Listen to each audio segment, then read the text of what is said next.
It's over.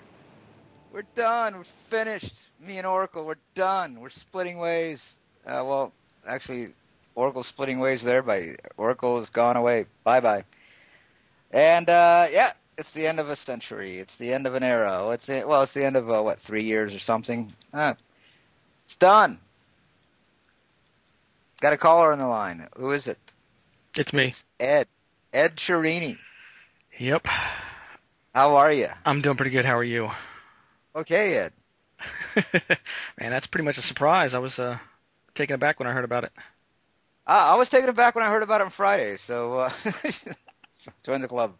I didn't think this station was going away, and well, now it is. And we move on. Yeah, we got your other things going strong, so that should be all right. I'll promote it, definitely. Well, hell, Ed. Yeah, Ed, when I had you on last Wednesday, again, for anybody who didn't hear it, it's on your YouTube, or it's going to be on your YouTube channel, right? Yeah, it's up now. It's up there. Oh, it's up now? Okay. You had a conversation with Tiki on my music network this past Wednesday, part 2 of a conversation from the previous Wednesday. And I'll say this, just by you coming over, I mean, I didn't promote it at all. I didn't tell anybody that I was even going to do a show on Wednesday. You brought a lot of listeners with you. So, Really? you know, yeah, you bring quite a bit. You know, individuals can actually bring about quite a bit.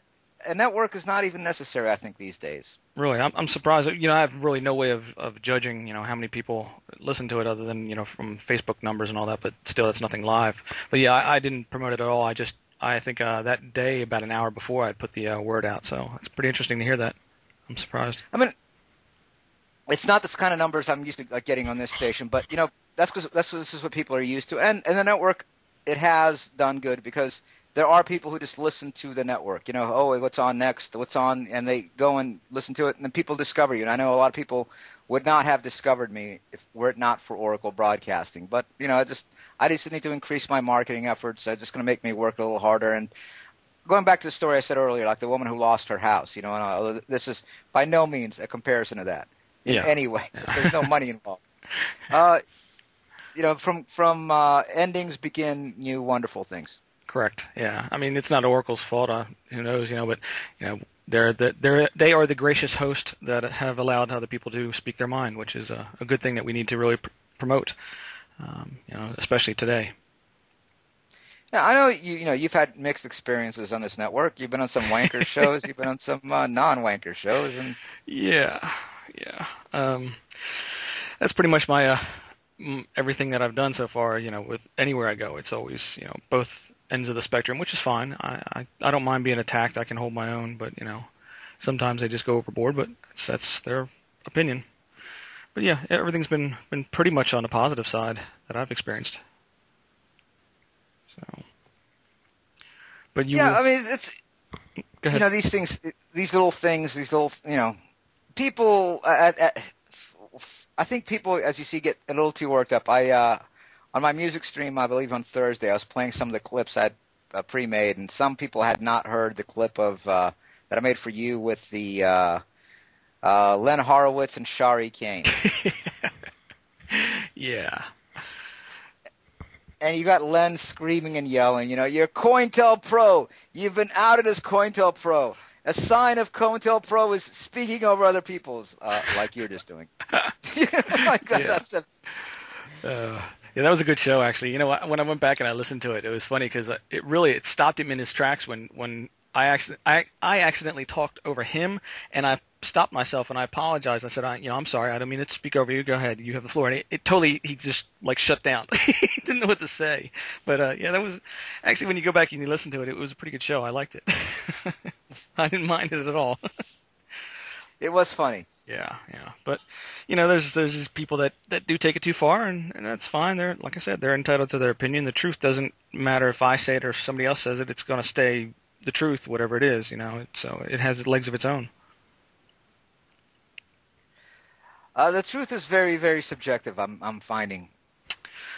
Yeah, but you know, there comes a point where it's, you know, it boils it all down to I'll tell you what, Ed, since I got you on, let me ask you something that came up earlier in the show. The idea of, do these underground, extensive seed vaults in Norway or wherever the hell they built them exist?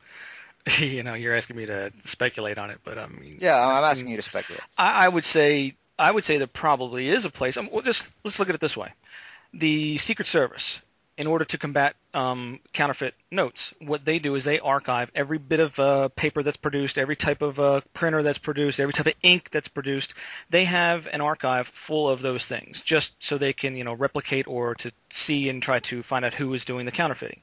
So I would say, if you were thinking of security, there would probably be a place that would store just the general genetic basic bare bones of every type of thing that they can come across as for just a scientific purposes, So I would say in theory it's probably true, but the way they blow it all out of proportion as to why they're doing it, I don't really believe too much. But I'm sure there are museums and archives where they do hold artifacts and things like that. Well, yeah, they always plan for something. I mean, that's kind of what these government agencies do, right? They have to plan for like all eventualities. There's probably a government agency, planning for a comet hitting the Earth and mankind dying. So I don't know if it's planning for. I think it's more or less just for archival purposes. When we look back in history, when we want to see what does that duckbill platypus look like, because maybe they go extinct, and things like that, and they have the archive there of those things. So I think it's more for that reason, not for any conspiratorial reason. You don't think they're planning for an asteroid impacting the Earth? You don't think they have some? I kind of doubt it. I kind of doubt it. It would seem like this is a good place to send, if bonus government money. Just make your department seem valuable, as the way things work in most corporations go. Yeah, well, planning on a big asteroid hitting the planet, I don't think you really have to do too much worrying about the next day. But we have to worry about the footprint we leave behind. Yeah, or the lack of the footprint, just a big hole. But we want to make sure that in the future somebody will actually find these Twisted Sister records and be able to play them. Yeah, well, considering that I'm actually accused of being the Twisted Sister leader. Oh, that's right. I just picked that randomly. Seriously, I didn't even think about that. Funny. Yeah, that and about 45 other people I've been accused of being, so. Oh well, but I think we leave enough space junk up there that they'll be able to figure out that we're pretty messed up type of society. But who knows? I think there's a lot of good that is here and is going to grow and basically it's going to sway the humanity back towards a better outlook on what we're doing here. So I really think those people that are really causing a lot of damage to the planet, their end is coming soon. Well, Ed, I will be having you back on the network, or the music network, this music stream, whatever it becomes, frequently. I've enjoyed the shows you've done with Tiki and our Wednesday night talks, so there'll definitely be more of you on here. And I remember at one point somebody told me that you need to go on the air and you need to announce that you need to take a stand against Ed Chiarini. And I'm like, seriously? And they were like, yeah, you need to, you need to out Ed Chiarini on air. And I'm like, how? And are you going to go through every single guest that you've brought on and out them on air? I'm like, seriously? And that was the end of that. But it's just, I don't know how much more open or transparent I could be. But if you have any suggestions, I'm all ears. No, Ed, you just keep on doing what you're doing. You're pissing a lot of people off, and I think that's healthy. All right, that's good. Yeah, if you're not pissing somebody off out there, then you're not saying anything new, so you might as well just sit down, right? Yeah, you might as well. Any other thoughts? I'm going to go ahead and try to wrap this up and go into the stream here. No, man, it's been good. It's been definitely a fun time, so I look forward to the future. All right, well, thank you. Thanks, and and this will continue, and we will see more of you, Ed. All right, thanks. All right, take care.